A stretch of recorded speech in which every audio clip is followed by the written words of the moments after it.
I'm going to preview the number 13 Baylor versus number 2 Texas women's basketball game, which will be played on December 14th at noon Central Time.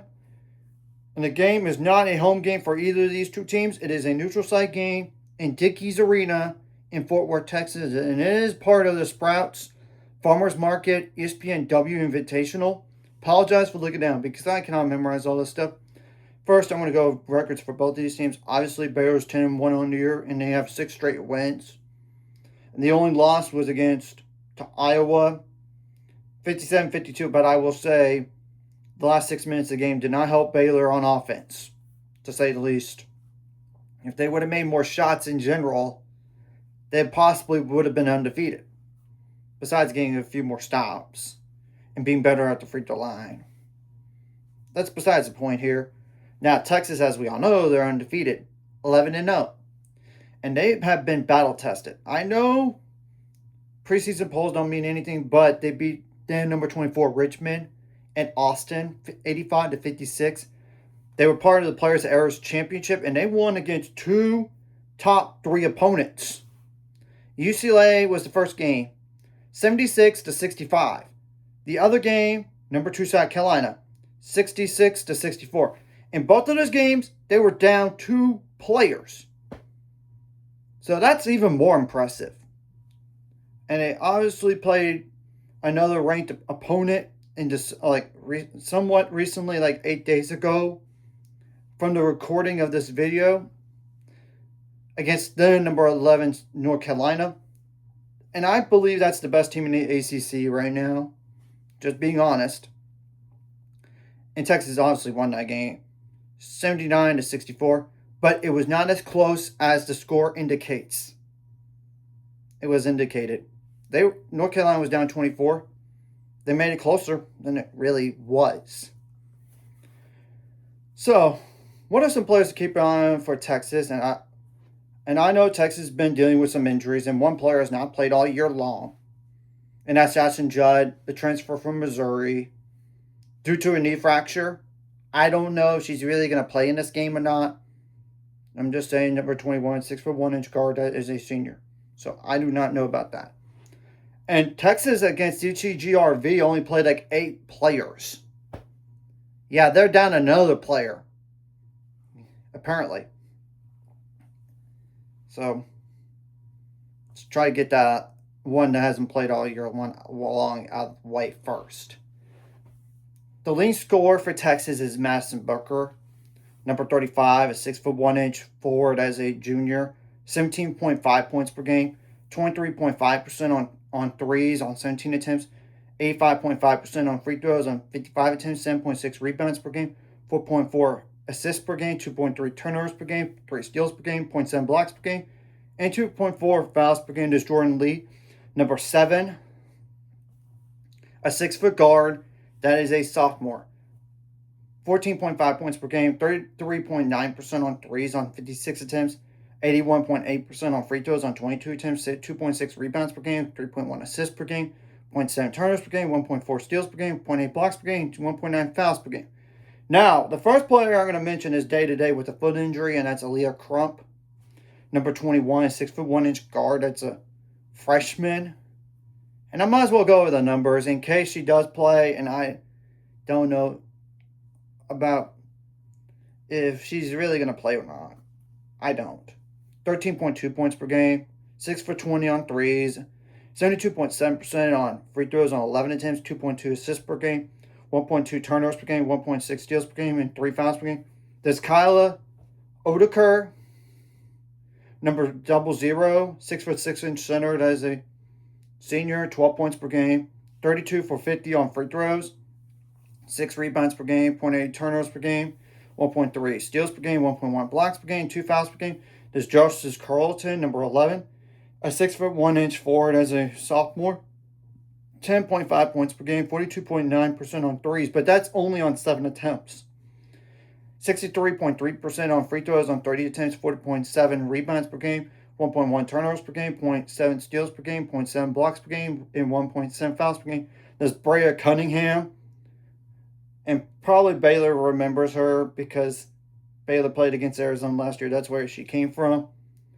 And number 25, 6'4" forward. That is a junior. 10.4 points per game. 55.2% on free throws on 29 attempts. 6.1 rebounds per game. 1 turnover per game. 1 steal per game. 0.9 blocks per game. And 2.7 fouls per game.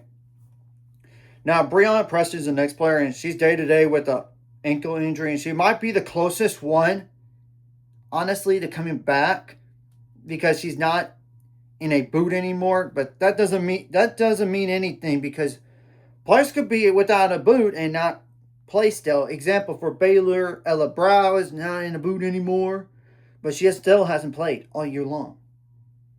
Just got to keep that in mind. So, yeah, Breonna Preston's her number is number 1, 5'9" guard. That's a sophomore, 10 points per game to be exact, 2 for 4 on threes, 6 for 12 on free throws, 2 rebounds per game, 3.3 assists per game, 1.5 turnovers per game, 2.3 steals per game, 0.8 fouls per game.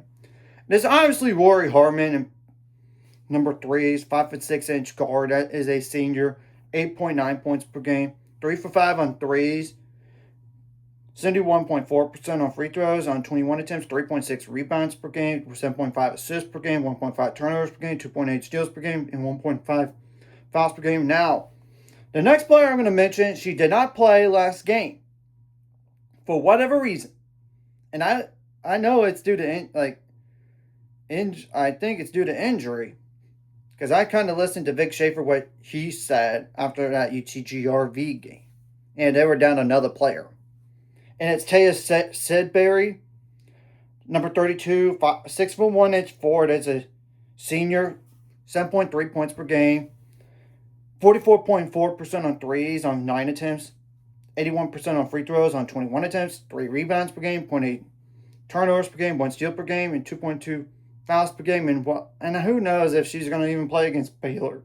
Because if she really missed last game, she might not play against Baylor. Who knows? And same thing is for all the other injuries for Texas. Who knows if they're going to be down to just 6 quality players. Because literally from here is 2.7 points per game or less. Do I dare go over those two? I'm not. Unless they really play them, I don't see a reason to.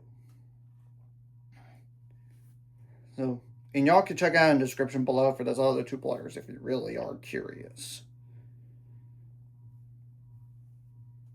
So, obviously, whatever you did right last game, you got to bring this game. Whatever you did wrong last game, you got to correct for this game.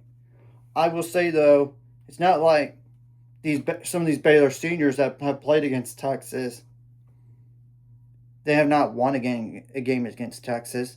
No, that's not the case because Jan Van Geinbeek, Bella Farnwell, and Dariana Page Bucks, they're 2-2 against Texas. I do not know about Kirsten Johnson when she was at Oklahoma. To be honest, I don't. But still, it's not like since some of these players probably know each other from the AAU days. Obviously, the recruiting for like Baylor to get a few, like Bray Cunningham, I think Baylor wanted her as a post player out of transfer portal. And obviously, Nikki Khan's very familiar with Vic Schaefer. She's somewhat familiar because, Texas was in the Big 12 when Nikki Khan first became head coach at Baylor. And same thing goes for some of the staff members as well. And in particular, Johnny Harris, the new associate head coach. She has been knowing Vic Schaefer for a long time. Let's just say that. She goes back to the A&M days when Vic Schaefer was an assistant coach at A&M and when she was at A&M. Then, obviously, she went to Mississippi State with them. Then that 1 year at Texas, before becoming a head coach and then coaching against Vic Schaefer when, last year, because that was the first year Texas joined the conference. So, it's not like they're not familiar with each other. So, scheme-wise, they kind of know. It's more like the execution part on how to defend, counter what Texas has done. That's just telling the truth. You got to make adjustments on the fly, both offensively and defensively, not just from first half to second half, but during the first quarter, second quarter, third quarter, and fourth quarter. And you got to embrace the role of the underdog. Texas has all the pressure on them. Let's just be real. They're number 2 in the country. And Baylor could very well use the same type of mentality what they did against Duke. And I know Duke is not as good now. They're 4-6. But at the time, they were number 7 in the country.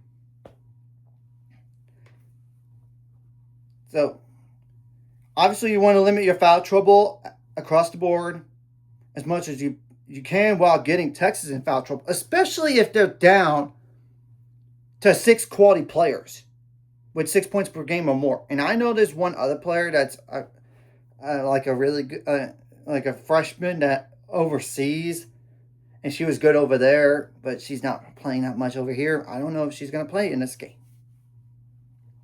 So I'm just saying, beware in case that player does come on. You got to obviously be good in those late game situations, both offensively and defensively. On defense, you got to shut down the best players as much as you can. You got to limit the sinker chance points as much as possible and get defensive rebounds. And if there's one thing that I'm a little concerned about on defense going into the game, it's a matter of offensive rebounds.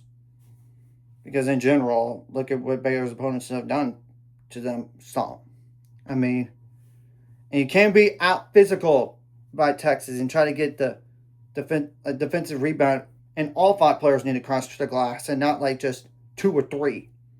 All of them. And get ready for a lot of mid-range shots, dribble drive.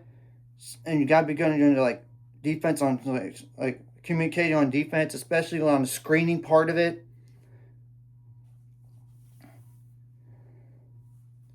You got to limit the points in the paint some. Make and contain the shooters, contain the slashers. Don't allow them any easy looks. Create havoc create turnovers. Limit the points out turnovers as much as you can. Don't let them live at the free throw line either. I'm just telling the truth. You got to obviously box out on free throws. Don't want to give them any more chances there. Another thing across the board I forgot to mention, take away the Texas fans out of the game as much as you can while getting your fans involved. And honestly, another thing across the board, you're either going to win or you're going to learn.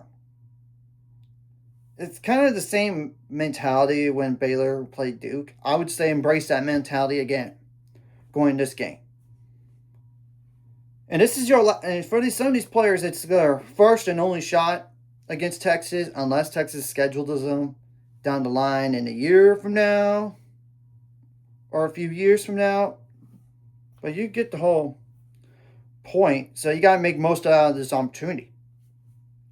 You got to. And obviously on offense, you got to take care of the ball, which is going to be interesting because Texas is a very high ball pressure team. So you got to take care of the ball. You got to have, obviously, you got to get your shooter, have good shot selection across the board. Get some, like a piece of the paint, like through a drive. And I don't know about dumping it all. Make those post players for Texas move on defense in pick and roll situations, or if there's a switch, try to make a move on them, and don't try to shoot a shot that you're not comfortable with, like blocking your own shot, as in like doing a really quick release and you don't, like not shooting your normal shot in general. And you got to get some offensive rebounds and get some second chance points. You got to get some points out turnovers, points, a little bit of points in paint. You got to make your free throws count, because sometimes that can be the difference in ball games. I'm just saying that in general. Now, obviously, if you could just try to draw certain fouls, I don't know about getting those post players in foul trouble, but if you could get the other players in foul trouble, that would really help. Or Same thing goes for the post players in general, but you get the whole picture. Especially if Texas is really down to 6 players, and I get they beat South Carolina and UCLA with 7 commonly used. But that's not sustainable for the long term. And I know they had the day after the UGGRV game off. So obviously, if you have a lead, you got to protect it. And you got to stay resilient. If you're trailing or with some momentum against you, you got to stay resilient. And I know there might be some questionable calls, but you got to be the more mentally tougher team and make plays to win in general. So we're gonna obviously wait and see what happens in this type of game. I wouldn't be shocked either way, because I know Texas is really that good, and you gotta have your some of your best players step up in this type of game, both offensively and defensively. And if Jaden Van Geinbeek can make some shots that they're giving her, that would be a big lift. Especially when they're probably going to try to get all over Talia Scott and make her ineffective as much as possible. And she's like nearly 20 a game, with the exception of the one game. That's it.